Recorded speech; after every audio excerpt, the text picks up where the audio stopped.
ஹமாஸினுடைய புதிய தலைவர் முகமது சின்வர் அவர்கள் உயிரோடு தான் இருக்கின்றார் என்பதற்கான சில முக்கியமான ஆதாரங்கள். அமெரிக்க அடிமைகளுக்கும் பக்தர்களுக்கும் டொனால்ட் ட்ரம்ப் வழங்கியிருக்கக்கூடிய அமெரிக்க சவர்க்காரம், கத்தாரிலே நடைபெற்று வரும் தீவிர பேச்சுவார்த்தைகளில் ஏற்பட்டிருக்கக்கூடிய சிக்கல்கள், உத்தியோகபூர்வமான அடிமையாகவும் பக்தராகவும் இணைந்து கொண்டிருக்கக்கூடிய சிரியாவினுடைய ஜனாதிபதி ஜூலானியும் டொனால்ட் ட்ரம்போடு மேற்கொண்டிருக்கக்கூடிய ஒப்பந்தங்களும், யமன் ஹவுதிகளின் தொடர்ச்சியான அதிரடியான தாக்குதல்களும், ஈரானுக்கு எதிராக விதிக்கப்பட்டிருக்கக்கூடிய பொருளாதார தடைகளும்.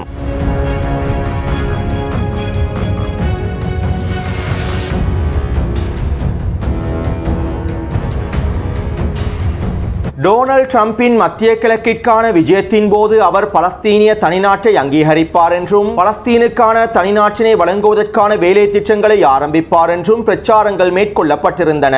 அதிலும் குறிப்பாக சவுதி அரேபியாவில் வைத்தே டொனால்ட் ட்ரம்ப் இந்த அறிவிப்புகளை வெளியிடுவார் என்றும் பிரச்சாரங்கள் மேற்கொள்ளப்பட்டிருந்தன. ஆனால் தற்போது இந்த பிரச்சாரங்கள் அனைத்தும் புஸ்வானமாக மாறியுள்ளன. சவுதி அரேபியாவிலே களமிறங்கிய டொனால்ட் ட்ரம்ப் பலஸ்தீனிய விவகாரம் தொடர்பாகவும் பலஸ்தீனிய தனிநாட்டினை அங்கீகரிப்பது தொடர்பாகவும் எந்தவிதமான கருத்துக்களையும் முன்வைத்திருக்கவில்லை. ஏன் காசாவிலே யுத்த நிறுத்தத்தினை ஏற்படுத்துவது தொடர்பாக கூட டொனால்ட் ட்ரம்ப் எந்தவிதமான கருத்துக்களையும் வெளியிட்டிருக்கவில்லை. டொனால்ட் ட்ரம்ப் ஒருபொழுதும் பலஸ்தீனிய தனிநாட்டை அங்கீகரிக்க மாட்டார் என்றும் வாய் வார்த்தைக்காகவும் நாங்கள் பலஸ்தீனிய நாட்டை அங்கீகரிப்போம் என்று கூற மாட்டார் என்றும் நேற்றைக்கு முன்தினம் வெளியிட்ட காணொலியில் நான் தெளிவாக குறிப்பிட்டிருந்தேன்.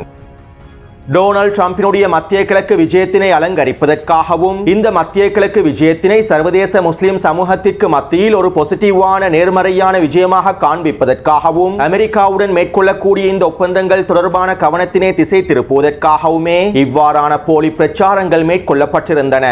நேரடியாக குறிப்பிடுவதாக இருந்தால் சில சவுதி அரேபிய ஊடகங்களும் இஸ்ரேலிய ஆக்கிரமிப்பு ஊடகங்களும் அமெரிக்க ஊடகங்களுமே இவ்வாறான பிரச்சாரங்களை மேற்கொண்டிருந்தார்கள். அல் அக்ஸா வெள்ளப்போரின் மூலமாக அடையாளப்படுத்த துரோகிகளையும் அமெரிக்க அடிமைகளையும் மீண்டும் மறைக்கும் நோக்கத்தோடு இவ்வாறான பிரச்சாரங்கள் மேற்கொள்ளப்பட்டிருந்தன. பலஸ்தீனிய மக்களை கொன்று குவிப்பதற்காக இஸ்ரேலிய ஆக்கிரமிப்புக்கு தேவையான முழுமையான ஆயுதங்களை வழங்கியிருக்கக்கூடிய டொனால்ட் ட்ரம்பின் நிர்வாகத்தையும் டொனால்ட் ட்ரம்பின் நிர்வாகத்தோடு ஆயுத ஒப்பந்தங்களை மேற்கொண்டிருக்கக்கூடிய இந்த அரபு அடிமைகளையும் ஒட்டுமொத்த சர்வதேசத்திற்கும் மத்தியில் தூய்மைப்படுத்துவதற்காகவே இவ்வாறான பிரச்சாரங்கள் மேற்கொள்ளப்பட்டிருந்தன. 19 மாத யுத்தத்திற்கு பிறகும் டொனால்ட் ட்ரம்பையும் ஜியோனிச தலைமைகளையும் அரபு அடிமை தலைமைகளையும் நம்பக்கூடிய இருக்கின்றார்கள் என்பது வேதனைக்குரிய விடயமாகவும் வேடிக்கையான விடயமாகவுமே பார்க்கப்படுகின்றது. அத்தோடு இந்த பிரச்சாரங்களில் இருக்கக்கூடிய மிக முக்கியமான வேடிக்கையான விடயம் என்னவென்றால், பலஸ்தீனிய தேசத்தினை அங்கீகரிப்பதற்கு ஈடாக சவுதி அரேபியா இஸ்ரேலிய ஆக்கிரமிப்பினை அங்கீகரிக்கும் என பிரச்சாரங்கள் மேற்கொள்ளப்பட்டமையே.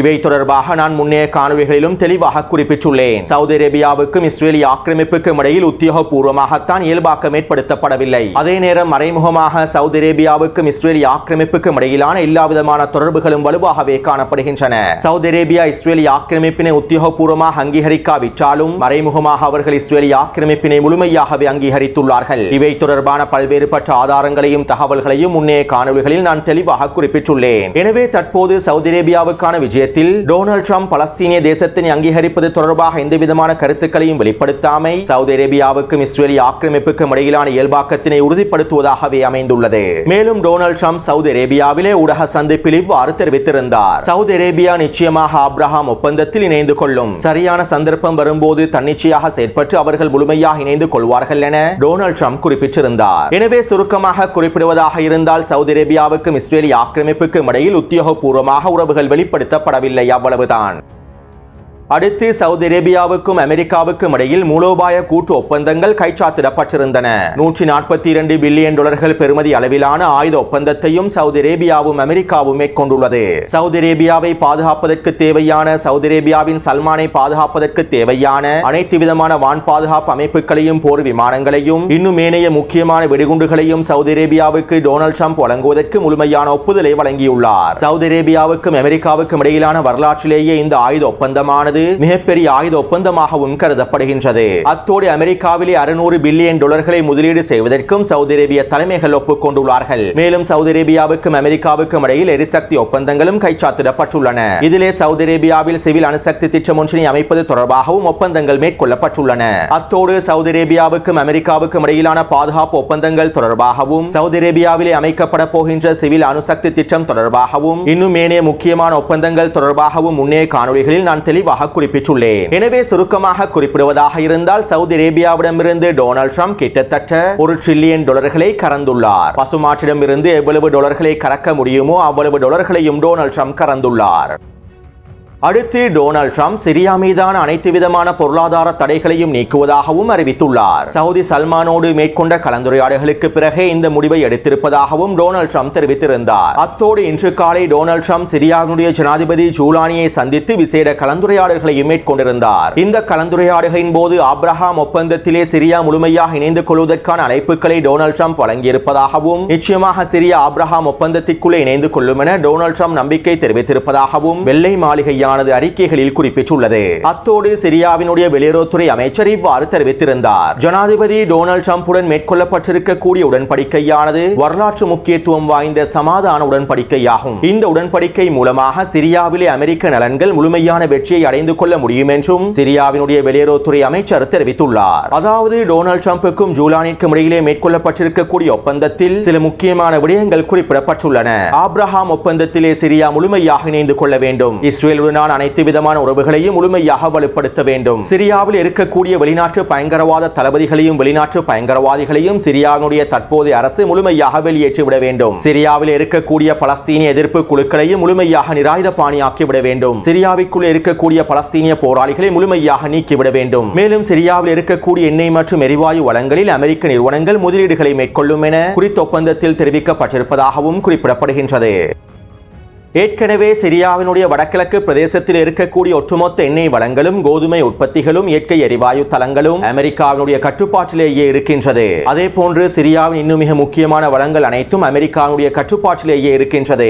எனவே தற்போது இவற்றினை உத்தியோகபூர்வமாக மேற்கொள்வதற்காகவே இந்த ஒப்பந்தத்தினையும் முடித்துள்ளார்கள். அடுத்து ஜூலானியுடனான கலந்துரையாடலின் போது டொனால்ட் ட்ரம்ப் இவ்வாறு தெரிவித்துள்ளார். சிரியாவிலே மீண்டும் ISIS பயங்கரவாதிகள் தலை தூக்காத வண்ணம் வேலை திட்டங்களை மேற்கொள்ள வேண்டும் என டொனால்ட் ட்ரம்ப் ஜூலானியிடம் தெரிவித்துள்ளார். 2013-2014 ஆண்டு காலப்பகுதிகளில் ஈராக் நாட்டிலே ISIS பயங்கரவாதிகளின் முக்கியமான தளபதியாக இருந்த ஜூலானியிடம் டொனால்ட் ட்ரம்ப் இவ்வாறு தெரிவித்திருப்பது வேடிக்கையான விடயமாகவே பார்க்கப்படுகின்றது. இன்னும் ஒரு விதத்தில் குறிப்பிடுவதாக இருந்தால் ஜூலானியினுடைய மறைமுகமான தலைவராக இருந்த அமெரிக்கா தற்போது அவருடைய உத்தியோகபூர்வமான தலைவராக மாறியுள்ளது. இஸ்ரேலிய ஆக்கிரமிப்புடன் மறைமுகமாக இருந்த உறவுகள் தற்போது உத்தியோகபூர்வமான உறவுகளாக மாறியுள்ளன. இவ்வளவு நாளாக அமெரிக்காவின் உத்தியோகபூர்வமற்ற பக்தராகவும் அடிமையாகவும் இருந்த ஜூலானி தற்போது அமெரிக்காவின் உத்தியோகபூர்வமான பக்தராகவும் அடிமையாகவும் பதவி உயர்வு பெற்றுள்ளார். அத்தோடு டொனால்ட் ட்ரம்ப் இன்னும் ஒரு விடயத்தினையும் ஜூலானியிடம் குறிப்பிட்டுள்ளார். வடகிழக்கு சிரியாவிலே அதிகளவான சிறைச்சாலைகள் காணப்படுகின்றன. இந்த சிறைச்சாலைகள் ISIS பயங்கரவாதிகளுக்காக உருவாக்கப்பட்ட சிறைச்சாலையாகும். குறித்த சிறைச்சாலைகளில் ஆயிரக்கணக்கான ISIS பயங்கரவாதிகளும் ISIS பயங்கரவாதிகளின் முக்கியமான தளபதிகளும் தடுத்து வைக்கப்பட்டுள்ளார்கள். குர்திஷ் படைகளான SDF படைகளுடைய கட்டுப்பாட்டுக்கு கீழாலேயே இவர்கள் தடுத்து வைக்கப்பட்டுள்ளார்கள். மேலும் தற்போது குறித்த ISIS பயங்கரவாதிகளை நிரப்பியிருக்கக்கூடிய சிறைச்சாலைகளை ஜூலானியினுடைய நிர்வாகத்திற்கு கீழால் கொண்டு வருமாறும் டொனால்ட் ட்ரம்ப் தெரிவித்துள்ளார். உண்மையிலேயே இது ஒரு மிகப்பெரிய ஆபத்தான அறிவிப்பாகும். இந்த சிறைச்சாலைகளில் ஜூலானியினுடைய நண்பர்களான ISIS பயங்கரவாதிகளே காணப்படுகின்றார்கள். நிச்சயமாக இவர்களை ஜூலானி முழுமையாக விடுதலை செய்து விடுவார். இது சிரியாவுக்குள்ளே ISIS பயங்கரவாதிகளின் விரிவாக்கத்தினை மேலும் அதிகரிப்பதற்கான வாய்ப்பையே ஏற்படுத்தும் என ஆய்வாளர்களும் கருத்துக்களை வெளியிட்டுள்ளார்கள். அடுத்து மத்திய கிழக்கிற்கான விஜயத்தின் போது பாரசீக வளைகுடா பிரதேசத்தினை டொனால்ட் ட்ரம்ப் அரேபிய வளைகுடா பிரதேசமாக அறிவிப்பார் என எதிர்பார்க்கப்பட்டிருந்தது. இருப்பினும் பாரசீக வளைகுடா பிரதேசத்தினை அரேபிய வளைகுடா பிரதேசமாக பெயர் மாற்றம் செய்தால் நாங்கள் அமெரிக்காவுடனான மறைமுகமான பேச்சுவார்த்தைகளில் இருந்து பின்வாங்குவோம் என ஈரானிய தலைமைகள் தெரிவித்திருந்ததாகவும் இதனாலேயே இந்த பெயர் மாற்றம் செய்வதற்கான வேலை திட்டங்களை டொனால்ட் ட்ரம்ப் கைவிட்டிருப்பதாகவும் CNN ஊடகமானது செய்திகளை வெளியிட்டுள்ளது. அடுத்து டொனால்ட் ட்ரம்ப் சவுதி அரேபியாவில் வைத்து ஈரான் தொடர்பாக இவ்வாறு தெரிவித்திருந்தார். ஈரானுக்குள்ளே ஊழல்கள் அதிகரித்து விட்டன. ஈரானிய மக்கள் தாகத்தினால் கஷ்டப்படுகின்றார்கள். பொருளாதார நெருக்கடிகளினால் ஈரானிய மக்கள் மிகப்பெரிய துன்பங்களை அனுபவித்து வருகின்றார்கள். ஈரானுடனான மோதல்களுக்கு முற்றுப்புள்ளி வைப்பதற்கே நான் விரும்புகின்றேன். ஈரானோடு ஒரு ஒப்பந்தத்தினை முடிப்பதற்கே நான் விரும்புகின்றேன். ஈரான் ஒரு பொழுதும் அணு ஆயுதத்தினை பெற்றுக் கொள்ளாது. இதன் மூலமாக உலக அமைதியை ஏற்படுத்த முடியும். தற்போது எந்த பாதையை தெரிவு செய்ய வேண்டும் என்பது ஈரானின் கைகளிலேயே இருக்கின்றது என டொனால்ட் ட்ரம்ப் தெரிவித்துள்ளார். ஈரானுக்கு எதிரான உச்ச பொருளாதார தடைகளை விதித்து ஈரானிய மக்களையும் பொருளாதார நெருக்கடிகளுக்குள் சிக்கிவிட்டிருக்கக்கூடிய டொனால்ட் ட்ரம்ப் ஈரானிய மக்கள் தொடர்பாக கவலைகளை வெளியிட்டிருப்பது வேடிக்கையாகவே அமைந்திருந்தது. அடுத்து இன்று காலை டொனால்ட் ட்ரம்ப் சவுதி அரேபியாவிலிருந்து புறப்பட்டார். மேலும் சவுதி அரேபியாவிலிருந்து வெளியேறுவதற்கு முன்பு டொனால்ட் ட்ரம்ப் இவ்வாறு தெரிவித்திருந்தார். மத்திய கிழக்கு பிரதேசத்தில் இருக்கக்கூடிய அரபு நாடுகளோடு அமெரிக்கா கொண்டிருக்கக்கூடிய வலிமையான உறவுகள் இஸ்ரேலுக்கு மிக முக்கியமானதாகும் என்றும் இஸ்ரேலின் பாதுகாப்பை உறுதிப்படுத்தக்கூடியதாகும் என்றும் டொனால்ட் ட்ரம்ப் தெரிவித்துள்ளார். எனவே டொனால்ட் ட்ரம்ப் சவுதி அரேபியாவின் சல்மானுக்கும் சிரியாவின் ஜூலானிக்கும் இன்னும் ஏனைய அதிகாரிகளுக்கும் அமெரிக்க சவர்க்காரத்தையும் வழங்கியுள்ளார். இந்த அமெரிக்க சவர்க்காரத்தை பயன்படுத்தி அடிமை அரபு தலைமைகள் அவர்களுடைய அவமானங்களை கழுவிக்கொள்ள முடியும். மேலும் இந்த அடிமை அரபு தலைமைகளுடைய கைகளிலே படிந்திருக்கக்கூடிய பலஸ்தீனிய மக்களின் இரத்த கரைகளையும் இந்த அமெரிக்க சவர்க்காரத்தின் மூலமாக கழுவிக்கொள்ள முடியும். டொனால்ட் ட்ரம்பின் மத்திய கிழக்கிற்கான விஜயம் அடிமை அரபு நாடுகள் அவமானங்களை கழுவிக்கொள்வதற்கும் பலஸ்தீனிய மக்களின் இரத்த கரைகளை கழுவிக்கொள்வதற்கும் அமெரிக்க சவர்க்காரத்தை பெற்றுக்கொள்ளக்கூடிய விஜயமாகவே பார்க்கப்படுகின்றது. அடுத்து இன்று மதியம் டொனால்ட் ட்ரம்ப் கத்தாரிய பக்தர்களை சந்திப்பதற்கு கத்தாரிலே களமிறங்கினார். மேலும் கத்தாரிய பக்தர்களும் டொனால்ட் ட்ரம்புக்கு மிக பிரம்மாண்டமான வரவேற்பை வழங்கியிருந்தார்கள். அத்தோடு கத்தாரிய பக்தர்கள் அமெரிக்காவிலே 200 தொடக்கம் 300 பில்லியன் டாலர்கள் பெறுமதி அளவிலான முதலீடுகளை மேற்கொள்வதற்கு தயாராக இருப்பதாகவும் 2 பில்லியன் டாலர்கள் பெறுமதி அளவிலான ஆயுத ஒப்பந்தத்தினை முடிப்பதற்கு தயாராக இருப்பதாகவும் தெரிவிக்கப்படுகின்றது.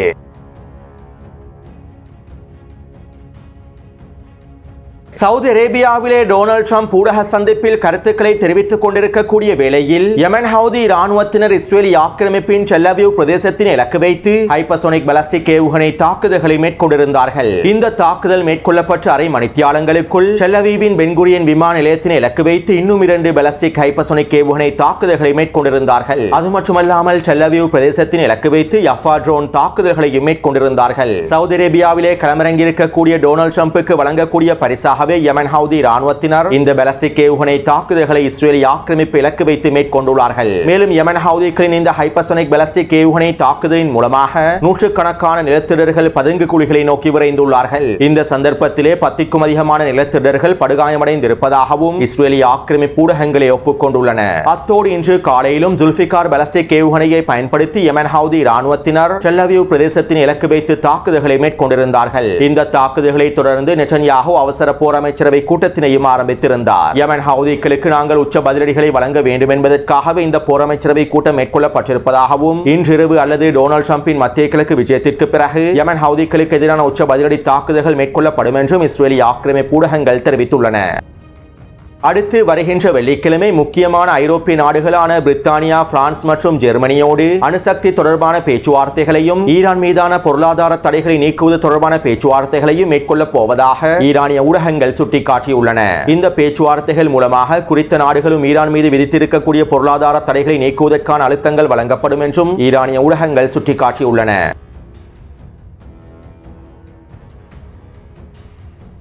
நேற்று மாலை இஸ்ரேலிய ஆக்கிரமிப்பு கான்யூனிஸின் கிழக்கு பிரதேசத்தில் இருக்கக்கூடிய யூரோப்பியன் வைத்தியசாலை கருகாமையில் பங்கபஸ்ட் வெடிகுண்டு தாக்குதல்களை மேற்கொண்டிருந்தது. வைத்தியசாலையினுடைய வளாகத்தில் இருக்கக்கூடிய கட்டிடங்களை இலக்கு வைத்தும் வைத்தியசாலை வளாகத்தோடு இருக்கக்கூடிய பிரதேசங்களை இலக்கு வைத்துமே இந்த வீரியமான பங்கபஸ்ட் வெடிகுண்டு தாக்குதல்கள் மேற்கொள்ளப்பட்டிருந்தன. யூரோப்பியன் வைத்தியசாலை கருகாமையில் ஹமாஸினுடைய முக்கியமான சுரங்கப்பாதைகள் காணப்படுகின்றன.